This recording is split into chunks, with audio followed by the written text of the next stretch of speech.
यशवा की किताब उसके पहले बाब की 8वीं आयत में लिखा है कि शरीयत की ये किताब तेरे मुंह से ना हटे, बल्कि तुझे दिन रात इसी का ध्यान हो, ताकि जो कुछ इसमें लिखा है उस सब पर तू एहतियात करके अमल कर सके, क्योंकि तब ही तुझे इकबाल मंदी की राह नसीब होगी और तू खूब कामयाब होगा। यानी खूब कामयाबी और कामयाबी का राह जो है वो रसीब और नसीब हो जाए, तो उसका ताल्लुक किससे है?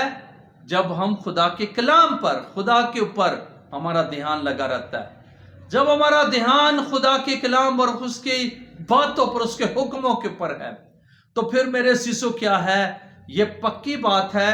और यशवा को खुदावंद ने ये बात सिखाई, उसको कहा कि तेरा ध्यान जो है दिन रात, दिन रात, ये नहीं कि ध्यान किसी और चीजों के ऊपर, ठीक है, लूट के माल के ऊपर या और बातों के ऊपर तेरा ध्यान लग जाए, बल्कि ध्यान तेरा क्या है, शरीयत की किताब पर हो।